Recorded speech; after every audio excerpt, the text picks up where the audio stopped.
आज आपण एकदम सोप्या पद्धतीने मस्त खुसखुशीत, खमंग आणि चौपट फुगणाऱ्या पोहे बटाट्याच्या चकल्या कशा बनवायच्या हे पाहणार आहेत. आवडलं तर लाईक, शेअर, सबस्क्राईब नक्की करा. चकल्या बनवण्यासाठी इथं मी पाव किलो पोहे घेतलेले आहेत आणि पोहे अगोदर मी चाळून चांगले निवडून घेतलेले आहेत. जे आपण कांदा पोहे बनवण्यासाठी पोहे घेतो तेच घ्यायचे आणि लगेच आता त्याच्यामध्ये पाणी घालायचं आणि पोहे चांगले धुवून घ्यायचे. तर हे पहा त्याच्यामध्ये मी भरपूर सारं पाणी घातलेलं आहे. हाताने थोडेसे असे धुवून घ्यायचे आणि त्याच्यामधलं सगळं पाणी काढून घ्यायचं. तर पोह्यामधलं सगळं पाणी मी काढून घेतलेलं आहे आणि आता त्याच्यावरती वरून थोडासा पाण्याचा शिंतोडा द्यायचा. जास्त पण पाणी घालायचं नाही, थोडासा पाण्याचा असा शिंतोडा द्यायचा आणि पोहे झाकून 2 तासासाठी भिजत ठेवायचे. तर हे पहा मी थोडासा असा पाण्याचा शिंतोडा दिलेला आहे. वरून झाकण ठेवूया आणि 2 तासासाठी पोहे भिजून घेऊया. झाकण ठेवून 2 तासासाठी पोहे मी भिजवून घेतलेले आहेत. तर झाकण काढून घेऊया आणि मस्त असे पोहे भिजलेले आहेत. जास्त कोरडे पण झाले नाही आणि जास्त वल्ले पण राहिलेले नाहीत. तर अशा पद्धतीनेच आपल्याला पोहे भिजवून घ्यायचे आहेत.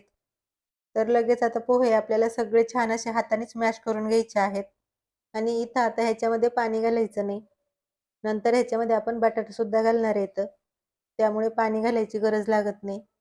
पोहे चांगले भिजवून घ्यायचे म्हणजे असे पटकन मॅश होतात, जास्त वेळ लागत नाही. तर हे पहा मी छान असे सगळे पोहे एकजीव करून घेतले आहेत. तर जरा वेळासाठी आपण बाजूला ठेवूया आणि त्याच्यामध्ये घालण्यासाठी मी अर्धा किलो बटाटे घेतलेले आहेत. तर बटाटे अगोदर मी कुकरला उकडून गार करून घेतले आहेत. तर लगेच आता बटाटे आपण सोलून घेऊया. पाव किलो पोहे घ्यायचे आणि त्याच्यासाठी अर्धा किलो बटाटे घ्यायचं. बटाटे जास्त घ्यायचं नाही, थोडंसं कमी घेतलं तरी सुद्धा चालेल, पण अर्धा किलोपेक्षा जास्त बटाटे घ्यायचे नाही. सगळे बटाटे मी सोलून घेतलेले आहेत. तर लगेच आता बटाटा आपण किसून घेऊया. त्याच्यासाठी मी अशी किसणी घेतलेली आहे आणि बटाटा किसूनच घ्यायचं, हातानेच बारीक करायचं नाही. असं बटाटा किसून घेतल्यामुळे चकली मस्त फुगती. तर हे पहा अशा पद्धतीने बटाटे किसून घ्यायचं. राहिलेले सगळे बटाटे मी असेच किसून घेते. या चकल्या बनवायच्या एकदम सोप्या आहेत आणि खरंच खायला एवढ्या छान लागतात आणि चौपट फुगतात सुद्धा. तर हे पहा सगळे बटाटे आपले किसून झालेले आहेत. लगेच त्याच्यामध्ये चवीप्रमाणे मीठ घालायचं, 1 चमचा जिरे घालायचे आणि 1 चमचा लाल तिखट घालायचं. तुम्हाला लाल तिखट नसलं घालायचं तर 2-4 हिरव्या मिरच्या बारीक करून घातल्या तरी सुद्धा चालेल. आणि आता घातलेलं सगळं साहित्य छान एकजीव करून घ्यायचं.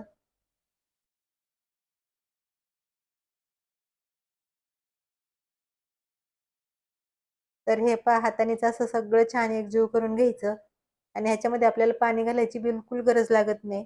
बटाटा घातल्यामुळे मस्त मिश्रण असं तयार होतं. तर सगळं छान असं मी मिक्स करून घेतलेलं आहे आणि ह्याला मी बिलकुल पाणी लावलेलं नाही. अगोदर पोहे भिजवताना पाणी टाकलेलं तेवढंच पाणी. बटाटा घातल्यामुळे त्याच्यामध्ये पाणी घालायची बिलकुल गरज लागत नाही.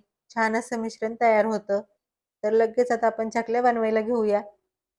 त्याच्यासाठी इथं मी सोऱ्या घेतलेला आहे. त्याला चकलीची अशी प्लेट बसवून घ्यायची आणि सोऱ्यामध्ये पीठ भरून घ्यायचं. सोऱ्यामध्ये पीठ भरून घेताना छान दाबून भरून घ्यायचं म्हणजे चकली बनवताना मध्ये-मध्ये तुटत नाही. चकल्या बनवण्यासाठी इथं मी प्लास्टिक घेतलेलं आहे. तुम्हाला जर प्लास्टिकवर नसलं बनवायचं तर एखाद्या कॉटनच्या कपड्यावर चकल्या बनवून घेतल्या तरी सुद्धा चालेल. तर हे पहा मी सोऱ्यामध्ये पीठ भरून घेतलेलं आहे आणि सोऱ्या चांगला बंद करून घेतलेला आहे. आणि हे पहा अशा चकल्या बनवून घ्यायच्या. लहान मोठ्या तुम्ही तुमच्या आवडीप्रमाणे बनवून घ्या. आणि मी घरामध्ये फॅनच्या हवेलाच चकल्या बनवलेल्या आहेत. एक दिवस फॅनच्या हवेने सुकवून घेणार आहे आणि दुसऱ्या दिवशी दिवसभर उन्हामध्ये. एक दिवस घरामध्ये चकल्या सुकवून घेतल्या तरी चालेल, पण दुसऱ्या दिवशी दिवसभर उन्हामध्ये चकल्या वाळवून घ्यायच्या म्हणजे भरपूर दिवस टिकतात, खराब होत नाहीत. आणि हे पहा आपण पीठ चांगलं मळून घेतल्यामुळे किती मस्त चकल्या बनविता येतात. बिलकुल मध्ये-मध्ये तुटत नाही आणि मस्त अशा चकल्या तयार होतात. तर राहिलेल्या सगळ्या चकल्या अशाच आपण बनवून घेऊया. ह्या चकल्या बनवायच्या एकदम सोप्या आहेत आणि खायला एकदम मस्त लागतात. तुम्ही भरपूर साऱ्या बनवून वर्षभर पुरत्याने एवढ्या बनवून ठेवल्या तरी सुद्धा बिलकुल खराब होत नाहीत. एक दिवस फॅनच्या हवेला सुकवून घेतल्या तरी दुसऱ्या दिवशी दिवसभर उन्हामध्ये चकल्या चांगल्या वाळून घ्यायच्या.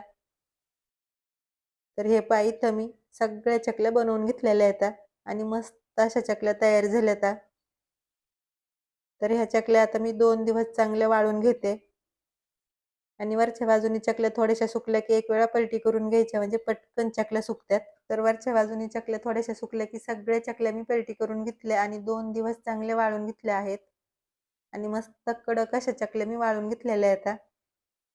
तर थोड्याशा चकल्या मी तुम्हाला तळून सुद्धा दाखवते किती मस्त फुगतात.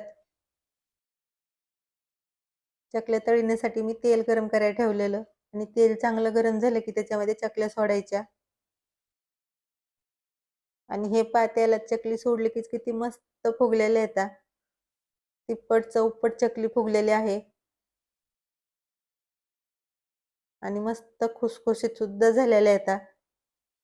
तर थोड्याशा चकल्या अशाच मी तळून घेते आणि अशा मस्त चकल्या फुगण्यासाठी आणि खुसखुशीत होण्यासाठी एकच माप लक्षात ठेवायचं. पाव किलो पोहे घेतले तर अर्धा किलो बटाटा घ्यायचं. त्याच्यापेक्षा जास्त बटाटा घालायचं नाही. थोडंसं कमी घातलं तरी सुद्धा चालेल.